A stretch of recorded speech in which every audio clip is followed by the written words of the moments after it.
Well, it's true. Yeah, it's great. Yeah. I know. I love the shot. Loved it. Jordan Poole, believe in yourself, buddy. I don't know if Drew's going to put you on the bud list, but he should, just for pure motivation. Motivating. Instant, permanent green light for Jordan Poole. He gives it to himself, and he deserves it. As someone who picked the Lakers, who bet the Lakers, who was emotionally and professionally invested in the Lakers winning that game, I was thrilled when Jordan Poole took that shot. And here's why. Because Draymond defended it. Steph defended it because he's a great teammate. Draymond defended it. Kerr defended it. And Kerr defended it as well because they're in a world where evidently Jordan Poole is part of their crunch time five, so they need him to play with confidence, but he's never going to be short on confidence. Draymond, though, can't criticize the shot because Draymond is the one who caused the shot. Can't give the ball to Jordan Poole in that spot and think he's not going to shoot the basketball. And I would argue in seriousness, Brew, I know people have said, oh, wait for Steph to break open, something like that. There is a real possibility that if the clock gets under 10 and they still haven't taken the shot, the Lakers foul. You might not get a shot. Might not get a shot because the Lakers. We've seen that before, too. Sure, but I'm thinking the Lakers would just try to wrap you up and foul. Yep. So listen, I think Jordan Poole is more part of the problem than the solution for the Warriors. I think nights even like last night, when his box score looks good, he's so bad defensively, and two of his threes were flatly bad shots that he just got very lucky when in. One banked in, the other he was trying to draw a foul. I'm sure the Lakers were thrilled that it was a 30-footer from Jordan Poole to tie the basketball. I'm with Kerr, Draymond, and Steph. No problems whatsoever with this shot. You and I are totally off on Jordan Poole. I don't think he's a phenomenal player, but I think he's a good player. I think he's a good six-man type player. During the game, when you saw that going up, you were like, yes.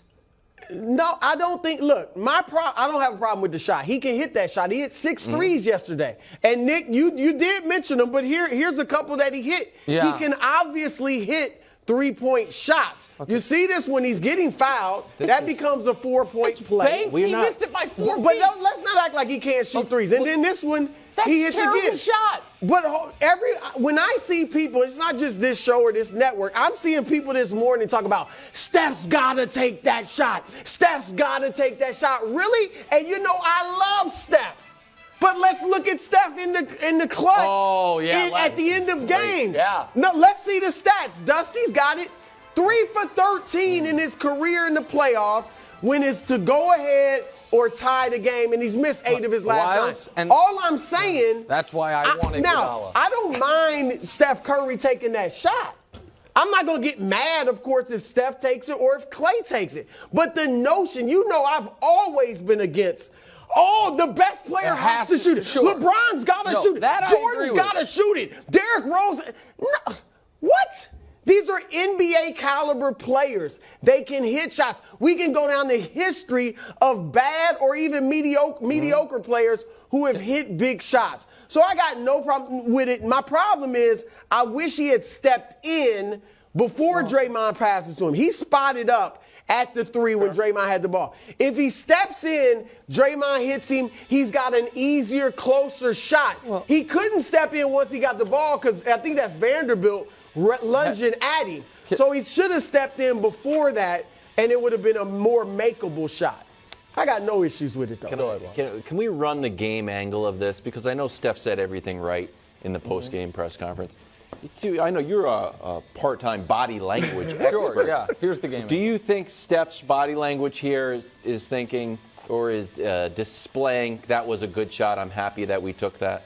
No. But I also think that one of the issues there is, and where I think the Warriors made the mistake, and this is why someone rooting for the Lakers, I was thrilled it went up, is if you're not getting a Steph or Clay 3 there, given how the Lakers struggle at the foul line late in games and struggle inbounding the ball late in games, a quick 2 there is not a bad idea.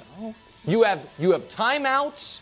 You'd be cutting it to 1. There is enough time to where even if the Lakers make both threes, you can still end up, or make both free throws, you can still end up potentially getting that exact type of shot. Sure. They had time left. They had enough time left. Shot it early. So I think having your third best option take a 30-footer earlier than you needed to in a spot where the Lakers were gassed and limping to the finish line is not the ideal circumstances. But I also think that if you're Draymond, Draymond has to be okay with that shot, because once he passes the ball to Jordan Poole, he knows that's going up. Yeah. Like well, that is. Draymond also doesn't want to hold the ball because, like you said, if they foul there, and he's not going to do anything with it. No, that's true. true. And if Steph was doubled, that was the challenge. Is that once they doubled Steph, maybe you should have called timeout right there.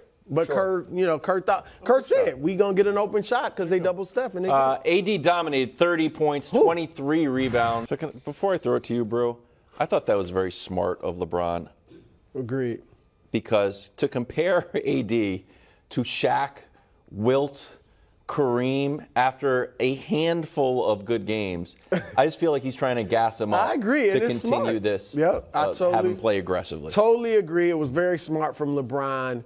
Look, AD was phenomenal last night. It was the type of game that I looked at, and it's one of the few times I don't cringe or frown or throw things when I see Anthony Davis on the top 75 list of all time. Oh. That's the type of game that makes me say, you know what? Okay, it was a little premature, but that's him. Sure. He is one of the best 75 players ever. He was great.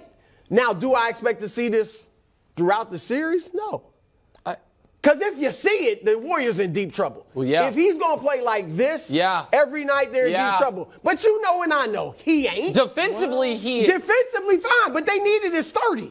They don't win without his 30. I agree. Defensively, he will be solid to great every night. Absolutely. But his pattern, and I think you're going to show it later, against Memphis, you saw every other game. Good, bad, good, or good, average, great average, whatever. But also because you saw at the end of the game, they're going to run. There it is, the Memphis game. It's literally every other game. Green check mark. Because it was a blowout. Because of blowout. And because he was so great defensively. Well, this is more offense. And he's been great. I mean, just about every playoff game, he has been great defensively. But offensively is where it's going to be up and down, I believe. One, you saw at the end of the game when Golden State went on the run. They're going to play some zone. Not exclusively, of course, but they're going to throw zone, and that's going to hinder AD. Also, I think they're going to try to get him, and he already took some last night, try to get him out there shooting jumpers and threes, and then the fatigue factor. You've talked about this with Phoenix. Yeah. He played 45 minutes last night. The Lakers The last time he played this minutes in the regular season this year, he played this many minutes once in the regular season. But in the playoffs, and I'm not going to put this, not 45. He played 44 a couple times in the Grizzlies series. I don't even want to say this happened. This is the case, but after he played 46 minutes in the regular season, the next game he got down, injured. Oh, yeah. And he was already talking about how fatigued he was. Second half, Nick, he went from 9 for 10, 23 points 21 in the first half. I think it was 23 to 2 for 7 or 2 for 9 and 7 points in the second half. Now it's every other day. I think he's going to show fatigue. They're not going to. The Lakers were all in on winning this game. Yep. They knew they had to win this game. They knew they had a rest advantage. They knew Golden State was coming off the 7 games, and they played LeBron and Anthony Davis like we have to win this game, which is why it is so critical that they didn't blow it at the end like they almost did.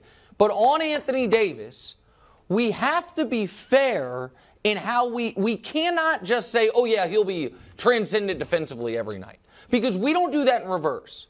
Meaning, if we have a player who has the ability to be an excellent defensive player and is consistently great on offense, the nights take Devin Booker. Devin Booker, we all agree, has been awesome this whole postseason. Mm-hmm. Are you telling me every night he's been great defensively? Of course not. Sometimes. But we're just counting. He's great offensively every night. We see it in the box score. And when he's great defensively, that's a bonus. Anthony Davis, 7 games in this postseason, has been the best defensive player in the league. Mm-hmm. 4 games, he's been excellent offensively. Defensively in this postseason, he is... And I think the numbers actually understate how good he's been because, Brew, you saw it last night. People talk about block shots, then they talk about altered shots. AD has reached a place. We saw Ben Wallace get there. We saw Dwight Howard get there just in the last 20 years of a third category, afraid to take shots. Yep. Those don't show up in any. And I don't even know, honestly. I mean, Ben Wallace was 6'7". Okay, really. sure. I don't even know if he hit like that. He altered the game plan. He altered the game plan entirely to where there are shots not even taken that otherwise would have been, because it's like there was a fast break one time where AD I don't think could have gotten there. But I think it was Wiggins, I'm not sure, kind of scared him out of Steph going. missed the layup. Steph missed one. I'm talking about a guy who didn't even go up with it because I think he saw that AD was trailing. So this is where he has been since he came back from the injury. The Lakers have played 41 games. He has played 38 of them. He was forced to sit out 3 because it was a back-to-back. The team said they has to do that. He is, thus far this playoffs, 22-14 with 4 blocks a game. He's been awesome. And is he going to be 30 points a night? No. But we literally have no center in NBA history who was the best defensive player in the league averaging 30 points a night. That player doesn't exist. Nobody's saying 30, right? But he should be able to give you, against this team with no size, he should be able to give you 23, 24 at least every night. And my guess is he will. Okay. You don't think he will? You think he's going to have a bad game this series? Yes, offensively. Not defensively, perhaps, but definitely offensively. Put a 15-pointer up. That's what he does. He takes 9 shots. I kind of got lost. This is why the Lakers were the worst matchup in the West for the Warriors. But slow, kind of just out there, hurt more than we think probably. I don't think he's hurt. I mean, banged up, whatever. He's not hurt. Draymond Green, that's one of the most accurate things Draymond Green has ever said as far as I'm concerned. He is 100% correct. And it's a credit to LeBron. LeBron looked at them the way they were playing before he came back and saw they're playing great. I think I can trust Austin Reeves. I think I can trust, to some degree, D'Angelo Russell. And instead of taking over when he gets there, like he's done his whole career, he's fitting in. And Draymond is right. It is so weird and strange to watch a game when LeBron is just out there. Because his whole career, we've seen him dominate and virtually be involved in every single possession, essentially throughout his career.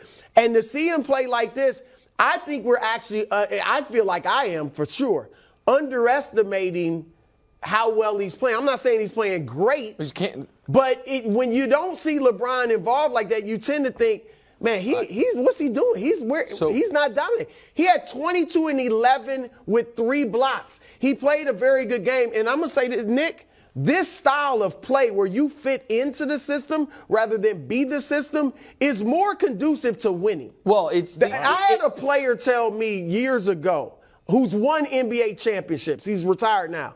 This was 8 to 10 years ago he told me this. He said if LeBron would pick something and either be Magic, where you give him 23 and 12 every night, 12 assists, or you just a small forward and you lead the league in scoring, which he could do, average 34 and 10 rebounds. He said, this was 8 years ago. He said LeBron will have 8 championships. So I think the way LeBron is playing is great. Now, it's some of his age that he can't dominate like that anymore and have the ball in his hands for 40 minutes. But I like the way he's playing, and I think Draymond is right on the money. I think he's right. I disagree with you on a few points. One is, I think he's going to have the first surgery of his career the moment the season ends. I think I think he can't be that hurt, man. He's playing. He's playing 40 minutes. I understand that, but I think he doesn't trust the foot as much as you're saying he trusts the team. I think it's more that he doesn't trust the foot in order to be able to do what he really wants to do. I agree with you on a few fronts. One is, I think he's playing great aside from the fact he cannot hit a shot. Yeah. His three-point shooting is the worst in the league right now. He leads the playoffs in 2-point field goal percentage and is dead last in 3-point field goal percentage amongst guys who've taken a lot of shots. But I also think that what he's doing is picking his spots due to how many bullets does he have left in the gun? How many times can he fire it? Because we are seeing him. We saw him, he ended up traveling, but critical, oh, this could be a fast break to ice the game, I'm going. Yep. We're seeing him deploy it, as you were begging him to last year, Wildes, to your credit, defensively. That he is more engaged defensively than we've seen him in quite some time. But he is, when we talk about his age in the minutes, it's important to put like proper nouns on it. There are two people in the league older than LeBron James.